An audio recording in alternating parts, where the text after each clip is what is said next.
Eric Reid or Justin Reid? Who is the better brother? I don't know if we'll answer that question by the end because Brennan's a little bit biased. He actually trained Eric Reid, but we're going to get into this right now. Justin Reid, and I'll tell you what, out of all the safeties in this draft, Justin Reid does exactly what you want if you're an Eagle safety. He can play the slot, he can roam, and he can tackle a little bit. So let's get into this, Brendan.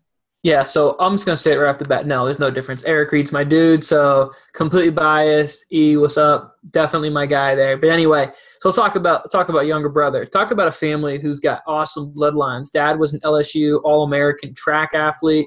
Then you have two sons who go on and play at Stanford and LSU respectively. And then the third son is playing Division I soccer too. So what a tough family to grow up in here. But anyway, so let's talk about Justin here. Now, Justin, opposed to his brother Eric, Eric's a little more thicker. Eric's a little more of a thumper. Justin now, he's a little more of the floater. He's a little more the guy who can kind of play all around the field and play a little more coverage too. Yeah, and we're going to see some two coverage plays, some ball skills right off the bat. This is a 3rd and 6. He gets outstretched for an interception. This is actually a lovely play, and we're going to play this in fast speed. We're going to play actually all the safety stuff in fast speed. We just did something on Jesse Bates. We slow-mode it, but we've actually made the decision to go fast motion because, well, it looks sexier. It does. I mean, look, this is going to be a great play. First, it's a piss-poor throw here, but take a peek here, man, at this extension. This is just sweet. I mean, that's when you talk about being a center fielder and going and getting it, man, this is just sweet here by Justin Reid going up and attacking the ball. Wow. Yeah, that's awesome. And Sam Darnold, not a good throw by you. Not ideal. Yeah. Next one here. This is a diving interception. So the ball's thrown a little bit low. He's able to get his hands under it and make this play. So 2 really, really good interceptions. And I'll tell you what, like to compare this and the interceptions that he had and comparing him to, say, Deshaun Elliott, the safety from Texas, he actually came away with a lot of interceptions where the quarterback just simply overthrew the receiver. And he's just waiting in the outfield to snare a pop fly. And they're easy interceptions. He had 6 on the season. But when you actually watch the interceptions, it's like, whatever. But you watch this is awesome. Yeah, and when you look at Justin's interception here, too, this is going to be an awesome one of just a hell of an effort, man. Ball skills.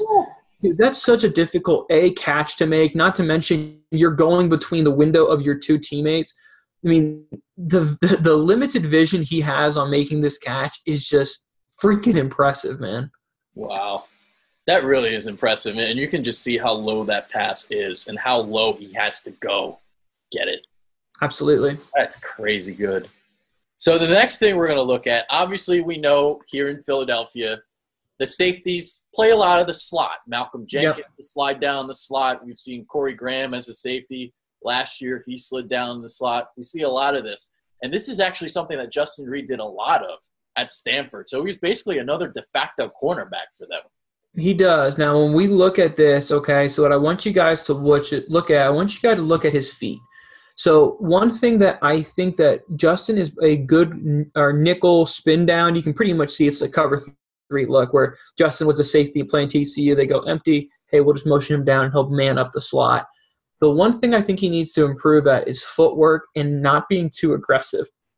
I think when we look at this play, that on 3rd and 6, Justin is just pretty much assuming, hey, empty set, I'm thinking probably going to be a lot of switching and crossing. So what you're going to see his feet do, his feet are first going to drift outside, and that's a really, really bad decision. He pre-snap decided, hey, I'm drifting outside. What happens? It's a quick in route. So then Justin's feet have to quickly replace to where they were. Sometimes, defensive backs, they'll clear cleats. Maybe it's like kind of like a hop step to kind of get their feet active. Sometimes they'll pedal. In a 3rd and 6 situation, I would rather see him hop step, kind of get his feet moving and not move laterally here. But what you'll see here, guys, is he's going to open up too much towards the sideline, and he's going to give away the free access inside release here to this little slot receiver. Yeah, he does make the play, though. He does. Certainly is very, very athletic of a player, but you know what? If I'm nitpicking here, you go in the NFL, you're going to go against a guy like Brandon Marshall in the slot where he's going to be able to just pull this away. His hands are so much stronger than you're going against little slot receivers at TCU. Yep. No, agreed. No, that's a good call there. All right, so next thing, we're going to look at some tackling. And is this the one where he takes on? No, this. Okay, I know what this is. All right, so it's the next play where we're going to slow down.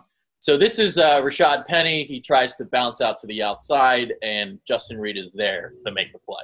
Justin Reid fundamentally is very good here. So what I want you guys, before Adrian hits play, to kind of see here, Justin Reid's pretty much truly in the middle of the field. He's going to be just to the right of the referee. Now, this play is looking like it's going to be a run up the middle. So what does Justin do? What a safety is supposed to do. He centers up the ball carrier. He doesn't get depth. He centers up the ball carrier and waits for him to make his cut and then attacks.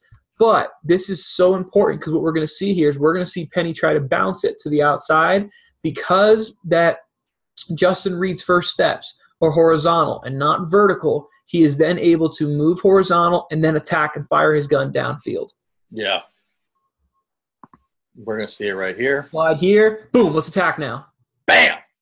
Awesome. Wham. Awesome. That's exactly what we talk about. That's beautiful right there. Center. Now attack. Boom. Great job. And a lot of these safeties that we've been kind of looking at, not everyone takes the right angle. Not everyone makes that play. Nope. We talked about Jesse Bates not being a great angle player.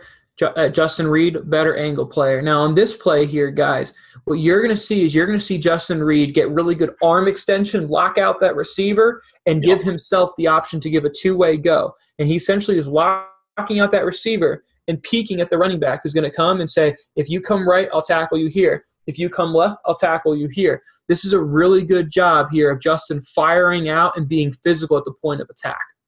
Yeah, this is the one that's a 9-yard run, saves a touchdown. Exactly, because here's the difference, guys. If we go back and watch that clip one more time there, Adrian, here's the difference. If Justin Reid fires and he sheds left, running back runs the ball inside and it's a touchdown. If Justin Reid fires and sheds right, ball's bounced outside for a touchdown. That's why he holds the block and waits till the ball carrier's getting there, sheds and makes a tackle. So a lot of times you guys will see this and you'll think, man, he's got to get off the block. No, he has to hold the block to make sure the ball carrier picks, and then he quickly has to shed and make the play. Yeah, it's almost like a pick there. He's got him in the way. Exactly right. All right, so this play, this looks terrible. When you initially watch it, you're like, well, the running back, he went right past him. Da-da-da-da-da. But it's actually a really great play here, and you're going to get into it. Absolutely. This is a really selfless play here, okay? So it doesn't take a mathematician to realize a guy whose number's in the 60s, like an offensive lineman, he's probably going to be about 60 pounds heavier than a defensive back most of the times. So as a defensive back, when you get a pulling offensive lineman, it sucks. It straight up sucks. So if we pause it here, Justin Reid, as you'll see here, guys, he's going to go low on this offensive lineman and try to cause a pile. Look, if Justin Reid tries to take on this offensive lineman standing up, Justin Reid is going to be buried halfway to China by this big offensive lineman, and the offensive lineman is going to be able to run free and get a second block. Yep. So what do you teach your defensive backs? Don't take on the blocks, cause a pile, and make sure that you keep the outside free. He does. He keeps his outside ability free. He waits till we see the ball is going to become inside, and now he's going to try to cause a big pile with the offensive lineman.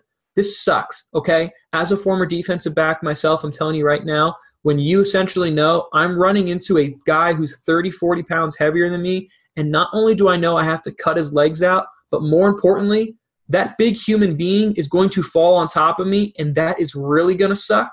You better hope that your teammate makes the tackle in space. So Justin Reid does his job here. Exactly right, Adrian. This guy, it's his freaking fault. So Justin Reid, he has every right to go over there and steal this guy's lunch money because he should have made that tackle. Oh, man, that's a whiff, 2.5. Big time.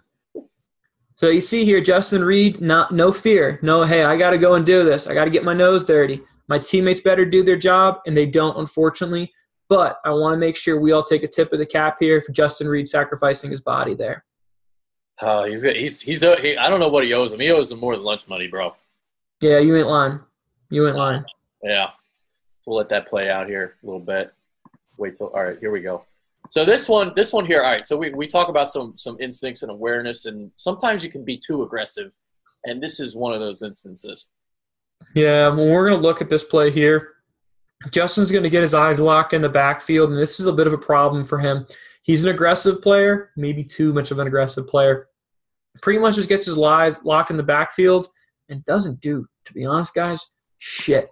I mean, just completely just makes it 10 on 11. He is a completely useless defender here because he gets his eyes in the backfield. Now, as a safety or a linebacker, to be honest, you can get your eyes in the backfield if you get your hands on the receiver, and he doesn't do either of those. Yeah. So he's just bit on the play action fake here. Yeah, exactly. Eyes in the backfield, and now it's a free release there in that seam route. And Josh Rosen saying, this is free money, man. Yeah. All right, so what do we got here? Oh, he struggles with stiff arms. And, all right, so what I think this is it. Yeah. Not so yet, Adrian. I've seen a lot of clips where a lot of plays where he just gets abused by his stiff arm and he can't make the tackle. So I want you to explain to us why he struggles with stiff arms. He does, and we're going to take a peek at it. If I remember correctly, though, this actually clip is going to be about rerouting and something that he's not fantastic at. So as you kind of see here off the ball, he gets bullied. Yeah, that's my fault. Yeah, you're okay. He gets kind of bullied here right off the ball. As you watch this receiver's going to speed release right into him, and Justin Reid pretty much just takes it. Instead, we talked about how he did a good job of extending those arms when he's fighting run blocks. He needs to extend those arms to reroute receivers too, and not just take it right in the face there, man. It wasn't pretty. Yeah. He's able to come off his man and make this tackle here. But, yeah, I see what you're saying. Absolutely. Yeah. So this is the play here. So I screwed up my notes again. It's all good. It's all good. So let's kind of talk about, ability or inabilities to not break down. This is one of the things Justin Reid needs to improve at. He needs to improve at breaking down when closing to the ball here. Because he doesn't break down, he tries to tackle standing straight up. All he's doing is he's giving that wide receiver, running back, tight end, quarterback, whoever has the ball really, the opportunity to give him a nice good stiff arm to the face. So because he's so tall right now, stiff arm is coming straight in right to his face mask. Yeah. Moving forward, he needs to improve at sinking in his hips, breaking down, and tackling lower. And if he does, he's not as liable to get stiff arm in the face like this. Yeah, I mean, this is a regular occurrence that, from what I noticed, you just give him a little stiff arm, he's done. Yeah, big time. All right, so that's Justin Reid, the better brother. I'm just kidding. No. So what would you say? Who's he kind of compared to? Do you have anybody in mind? Man, he's a hybrid. The guy I'm going to go with is going to be Kurt Coleman. I think he's one of those guys who he can come down into the box. He can play a little bit of free. He can play a little bit of the nickel. Malcolm Jenkins is another guy he kind of reminds me of a little bit too here. I think he's one of those guys, though. The problem is I'm not sure what he does best. So his best ability is he's versatile. His weakness is I'm not sure what he does best. He's a little bit too aggressive sometimes with eyes in the backfield, not always kind of being really aware of receivers coming by him. Gets a little bit eye happy. Now, his brother went 18th overall to the Niners. I don't think he's going to go that high. I think he's a guy who probably goes 25 through 50, and I think him and Jesse Bates are pretty even of the two. Yeah. My guess is if Leighton Vander Esch is gone, Darius Geis is gone, and maybe even Ronald Jones, this is going to be the pick for Philly. It would make sense. It would make sense there. I mean, because of what he does, I can very easily see how he can spin in and do a lot of the things like Malcolm Jenkins does. Yeah, and you look at Rodney McLeod and the situation with him, you can get out of his contract after next year. You'd finally save some money against the cap. So if they want to do that, or even you look at Malcolm Jenkins, he's not getting any younger. So maybe he's his replacement in a couple of years. Maybe that's somewhere they go. It would make sense there. When Adrian, you talked about the finance numbers. It certainly makes a ton of sense that this could be one of those situations where you almost redshirt the safety to essentially say, we're eventually going to move on from McLeod next season. So we're going to redshirt this safety, and then we're going to plug and play him when it's more cap-friendly for us to release McLeod. Yeah. So there you go. Any other thoughts on Justin Reid? No, I mean, Justin Reid, a good player I like. Personally, I've said this before, I'm a little bit more of a Jesse Bates fan of the two. Yeah, but take a peek at our Jesse Bates film, guys, to get a better idea of why I say that. Jesse Bates has the upside. With Reid, you kind of know what you're getting, but he may not be great, if that makes sense. It does. Yeah, it definitely does. I think Reid's probably a little more of a safer pick, but Yeah. if you're someone you want to roll the dice and get big money, I think Bates probably is a little more upside of the two. There you go. All right. That's Brendan Albert. I'm Adrian Fedke. Hopefully you guys enjoyed the safeties. Peace. Take care.